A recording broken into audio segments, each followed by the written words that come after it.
Hey, and welcome to the Faith and Life podcast. Here we are again. My name is Mike Weaver, pastor at St. Luke Lutheran Church in Gahanna, Ohio, or Columbus. It's the same zip code. Depends on which, if I want to write Columbus or Gahanna, regardless, we're in Ohio. And I'm Greg Osborne. I'm the youth pastor at St. Luke Lutheran Church. And it does matter though if you have a break-in at the church because you call Gahanna police, they will not come. But you That's have to call true. the Columbus police, they will come. So That's a good point. um, Yes. and so I'm just saying, Well, like, there's there's a theoretically we are a Columbus is our address. yes, true. Good. Thank you for the clarification. That's But you good. can write Gahanna and it'll still get to us. Now the question is, could you write New Albany and would it get to us? Because I wonder. I don't know. We should try it. Let's write letters to St. Luke Columbus. I'll take New Albany, you take Westerville, and we'll just see if either one of them make it to the church. Greg, wait, there's one thing about that. Who writes letters anymore, Greg? Oh, I do, Michael. Let me Back tell in you, my day, I wrote when a I was letter. a wee lad, I had a pen pal in France. Yeah. No, I think if it went New Albany is a whole different zip code, so I don't think it would work. I I don't So know. I yeah, it's we still should try it. It'd be a fun we should experiment. try it. Good point. Yeah. And we'll come back and report on a future episode of Faith and Love podcast. I hope someone like just like in like 13 episodes ago when we completely forget this bit, like, oh, you guys never told us what happened. Like, which one? Like a year later, like, oh, we gotta do this again. Shoot. Yeah. So today we're going to talk about the question, is boredom extinct? And the value of boredom, if there is a value of boredom. Mhm. And so we'll talk about that. We'll dig into it. There's some thoughts I have on that based on experience from something I read yesterday. But before we get there, I do have a question for us to think about. Uh, it's a question that says, how do your ancestors show up in your life? Ooh. Because we're a product of all the people that have gone before us, and their decisions. Their decisions have created these moments, like our lives. Yeah. Because if they would have made a decision then that they passed away before our parents were conceived or grandparents, we would not be here, right? So there's a lot of reasons why that affects us. So I've had to think about that one for a second. So I'll tell you how it shows up in my life. My grandpa Cook, my mom's maiden name is Mm. Cook, and he was in the United States Navy during the World War II. Okay. And when he was on the ship, he was on the ship, one of the ships that were dropping off British troops at the beaches on D-Day. And in particular, like heavy armaments, like tanks and that kind of stuff. So, so that was one of the things. And just he's a legend that way. And he died when I was 6 years old, so I barely knew him. Um, but I do have a picture on my shelf that ever since I first saw it when I was a kid, it struck me. It was a picture he sent back to my grandma during the war. It's a little tiny picture of him sweeping the deck and on his ship. And on the back of it is his handwriting. It says, "Some of my guys took my picture or caught me sweeping the deck," or something like this, something like this. Like it was a candid picture. And as I thought about that picture and talked to my grandma and my mom and just my family, that really was my grandpa. That he was not a guy that he's just gonna live in his officer way, and he's not gonna do the menial task. If it needs to get done, it needs to get Mm. done. If it means that somebody needs to sweep the deck, he could tell somebody to go do that. He was an officer. But he was gonna go sweep the deck, and I really like that. And that kind of servant attitude um, went into my mom and into that my family. And whether embody that as best I can, I try to, but it totally has shaped me as a person, as a man, and especially as I was growing up as a teenager. from first learning about that picture. So it's on my shelf at home. I look at it most days. Really, really great thing. So that's how he shows up. My ancestry shows up in my life. You know, it's interesting because I was thinking about this and I don't know. I'm sure there are elements of like, my ancestry that would show up in my life. I don't know if like it's vivid in my mindset of like how necessarily like my great grandpa or my grandpa or someone like that does. So like I guess what I would go with is like a more recent of like um it'd be my dad. Like I see a lot of like kind of the values and stuff that like he instilled in me as a kid. And one of the things that I always sort of think about is when I was in middle school. So my dad worked in finance and there was a family finance company he had for many, many years. And there was a bigger company that was trying to wine and dine my dad. They took like my mom and dad had Super Bowl suites one time at I think like the 1997 Super Bowl. Like I'm telling like they were pulling out all the stops like party at Dan Marino's out. Like it was the whole kabang. And eventually, long story short, eventually my dad had sold the company to this company and he was a higher up and was doing all these things there. Within a span of, I want to say 2 months or around, give or take the time of difference, my dad quit.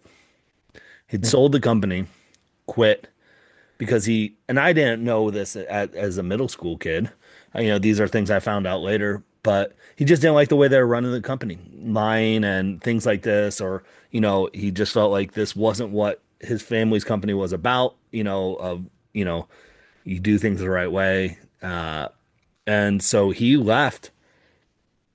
just left the company. So didn't have what he could have had with the, money and all this stuff and he was just home for like 3 months. And I was a kid, like I'd come from school. I'm like, oh, Dad's here. We're playing football.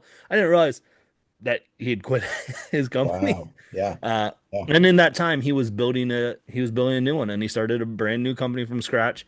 And was very successful through that. But like it stuck through me of like that. I say that because of like those mindset of like his his moral compass, right? Like he's like this isn't for me. And like, I don't know the specifics of like, what did he give up? What money did he leave? What did he have? How tight were things going to be at the house or I don't know any of that stuff. All I know is he saw something that wasn't right in his mindset and he gave up a lot because he's like, no, this isn't who I am. This isn't who God's calling me to be. And like just knowing like those things, like, and again, like I think I found this out through like my mom or like brothers or sisters out. Like it wasn't something like my dad's like, hey, this is what I did. Like and to have those conversations. So just like that has stuck through with me of like, are you doing the right thing for the right reasons? Yeah. And so like that, yeah, that's always been a part of me. That's cool. Yeah. Yeah, that's great. That's cool. Powerful, powerful example. And he didn't realize he was passing on, but he passed that on. Yeah, that's the reality of the fact is, right? Like, it's not like he's like, oh, my kids are gonna see what I did here. It's just as like it just comes naturally of because the people you influence in your life, those closest to you, they see things and they see those moments and it resonates. Yeah. Yeah, that's cool. That's cool. Yeah. Who knows what we're passing on to our kids and if we have grandkids, either of us, what they'll pick up too. And then somebody else asks that same question and they'll go, oh, my grandpa Osborne back in 2025 was, oh no, you don't have, no, that would not be the case. No. No, Anyway, not in yeah, 2025. no, That would be that'd be, that can happen. No, no. no. Um, so is boredom extinct? So that's the question. And here's where the question comes from. I'm reading this book called I don't remember what book's called. The book is about Marquis de Lafayette. And Lafayette. Lafayette, what's that? Lafayette from Yeah. Hamilton. Oh yeah, yeah, exactly. And yeah, he is in Hamilton. That's all Exactly. I think about when you say that. I'm like, oh, Lafayette. yeah. Yeah. So Lafayette, when he in the Revolutionary War, he was like 19 years old. He came from France. He volunteered to help out with the American Revolution. Um, they appointed him as a general at 19 years old. He was a French military guy, but had no experience. Long story short, he helps with the American Revolution, becomes George Washington's right-hand man, and to the point where George Washington considered him a son. George and Martha never had kids. So Lafayette was kind of his son. And they had this strong bond. So Lafayette was this great American hero, yet he was from France. 1825, he got invited to come back to the United States. This was 49 years after the signing of the Declaration in 1776. So America was preparing to celebrate 50 years of the Declaration in 1826. So they invite Lafayette to come back, do a hero's journey around the United States, speeches, congratulations, handshakes, so on and so forth. So the author points out that he took a ship from France to New York City in July of 1825. It took him 33 days. That's wild. And he was with a couple people, like his son, Lafayette's son went with him, his assistant, then two other passengers. They were not the captain of the ship, they were just passengers on a ship. The ship was a cargo ship that they were getting passage on. So the author points out, he says, look, it was monotonous and boring for those 33 days. Like, look, I mean, they have nothing to do except talk to each other. He said Lafayette would tell stories of the war. They would play chess. They'd write letters. Talking about writing letters, they would write letters. See? I'm just Um, I'm just yeah, I'm just backing my nostalgic here. right? And they would and also be really, really seasick. They were really seasick. Or they would look at the ocean and they said they would talk about the vastness of the ocean or the beauty of the sky and the ship itself. But it was monotonous. Mm, And I was like, I can't imagine day after day on the same ship with the same people, this little tiny in the middle of all this ocean. And how, I thought how different it is today. I mean, in so many ways, like ships now are floating amusement parks for passengers. right? There is no boredom. You'd have to fight to be bored on a cruise ship. I've not been on a cruise ship. I've talked to people and I've seen them, right? Um, and Lafayette potentially could have gotten up on the deck and looked out on the ocean and said, "Water, water everywhere, and not a drop to drink." Where today we get on a ship and go, noise everywhere, and not a single place to think. Yeah. And how vastly different it is. And I thought, wow, has that time completely gone from us? Like, I don't have to be on a ship. I've got my phone. I could fill my life with all kinds of stuff every moment of every day. Yeah. If I want to. But should I? That's one Mm, question. And if boredom is extinct, is that a good thing? yeah. So anyway, that's all to be said. It just was striking to me 200 years later how things are so vastly different. Yeah, is it wild though? Like I was when you're describing this, I'm like, they had books back then, right? And I'm like, I'm like, man, if I could be just locked alone for a month and just get a read, Yeah, like I wouldn't be bored. I'd be yeah, just like, I'm sure I would be like, I miss interaction with people and things. But, I do think because of how I think boredom has shifted. Um, my kids still use the phrase "I'm bored," and or "there's nothing to do," which is a bold-faced lie because yeah, these kids are spoiled to the T. They've got tablets, they've got TVs, they've got a treehouse that their grandpa built them during COVID. They've got every single toy imaginable, Lego sets and Barbie doll, dream house. Like they can play. Like there's stuff to do. So I think like it's shifted into the idea of, it's an, repetitiveness of something, I think is what is the boredomness. I think you even use the mundane, the mundane tasks. And So I think that has happened, but I also think like we just aren't used to being like that sounds scary, I think, to most people who are like, oh, you don't have your phone. You're not constantly being, sensory overload. And I think that's weird for us. Like, I don't, we're not, we're so used to 80 things going on at once and we have to process things that like, I think like that would freak us out if we didn't have to do that. Yeah, and I think that's really, I think you're right. And I think the shift for boredom is also, I wonder, I'm bored. It feels like boredom, but really what I'm saying is I'm dissatisfied with what's available to me. Mm, It's not touching something deeper in me. It's not satisfying me. Like I flip around, streaming channels, like looking for something to fill the time, whatever that is, and nothing. I don't want to that. And it's all my desires. Like, do I want to watch this? Do I want to laugh? Do I want to dig into a drama? Well, I've seen that.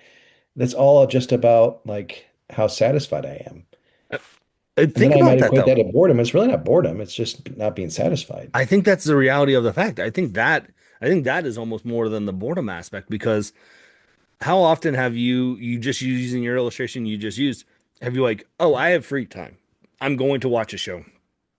And you spend 20 minutes trying to find something to show and you never watch it. And then you go back to something that you're like that, like you go back to episodes of The Office because you're like, fine, I'll just put on something I've watched a million times because you know that feeling that you got watching that you'll be satisfied at least that like it's not going to feel like wasted time but you've wasted 20 minutes of your time trying to find something that will satisfy what you're feeling or need. Yep, yep, exactly. And the risk of living in this 21st century, excuse me, culture is that we can become, every single one of us can become like a rich kid living in a mansion who just has everything and yet wants nothing. And nothing is satisfying that deeper sense of like what is really meaningful and helpful and beautiful. Because I think what boredom does, boredom can be looked at as bad, something to avoid, but I think boredom is actually could be a good thing because it creates space for thinking and conversation and ideation and contemplation Mhm. and all these things that you go, oh, it just creates space for life to kind of flow back in. Um, I think it's okay to be bored and to go through life and not had to be so stimulated all the time. That's what I think about Well, being bored. I think it makes you look at what's fulfilling or what's satisfying and I'm not always bored but there are moments where like I'll be sitting in my my basement and I'm just like what do I do? And I mean, like you said, feel like a rich kid being spoiled. Like you've been in my basement. There's plenty to do between video games and pool table and books and things. It's like there's no reason I should ever be sitting in my basement going, I'm bored. But I think it's in those moments, it's what do I need to fulfill or satisfy this need I have right now? And I think that is an uncomfortable place to be sometimes. And I think that's also where we equate with boredom is but I think like you said, it's a helpful thing because I think sometimes you go, you know what? Maybe my escapes, which are my escapes, video games and books and things like that, aren't what I need right now. What I'm feeling or what I'm processing I don't need an escape. I need something else. And I think that's where I mean, I think you have that with we did that study as a staff. It was a video study. It was a guy who had a really cool accent. Um, Hmm. about prayer. And Oh yeah, yeah, yeah, yeah, yeah. I we know what you're talked talking about. Yep. but like he talked about at one point like the like monks that would go from like there was this waterway that like we had to wait till the tide went down so they could walk to this building so they could be in solitude and like how that would help them with their faith because like and I think about that those moments of like where you have that solitude and where it's like okay it's allowing me now to focus in on what truly matters and I think that's where if we can channel that a little bit sometimes when we're bored, it might make boredom not a bad thing then. Yeah, yeah, and that's really helpful. I mean, maybe it's like maybe boredom can be seen as like hunger pains. Like when our physical Mhm. bodies feel hunger, we have a choice for choices of food. We can fill it with various and sundry things that are helpful or not helpful to our human body, right? Um, but really good food is going to make us feel more satisfied. Mm. And there are times just do we just want to grab a bag of chips, whatever. No big deal. But maybe boredom is like a deeper hunger within us that's kind of spurring us to make choices like what would be the best thing to spend this time right now? You Mm. know, I could spend it like just kind of passing time, or I can maybe go a little deeper.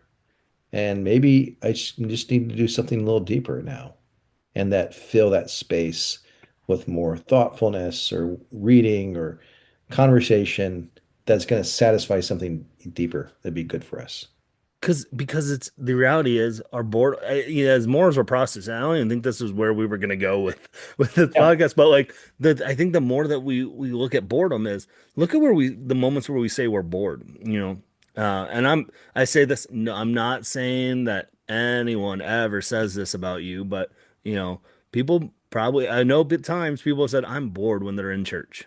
Church is Yeah. boring No, or I get something, it. right? Yeah. Like, and it's like okay. And so what do we do? Like, do you have to be entertained or like, is the, like, what are we focusing on that is making us bored when we're in church when it would be something that we're trying to gain this knowledge and trying to, like, I think it's Yeah. just like, yeah, it's like you're not satisfying a need I have in this moment. And it's like, are we focusing then on the right things or the wrong things? I don't know. Like, it just Right. got me Right. thinking.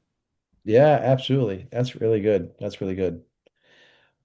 Well, I hope boredom's not extinct. I hope boredom can be a spur in our souls to kind of help us be more aware of what we really want to do or dig into so that we can find even more life. Because I think boredom can lead to aliveness Mhm. if we let it. So yeah, good stuff. Well, thanks for the conversation as we use on boredom. Um, that's really helpful. As always, thanks for listening. We'll talk again.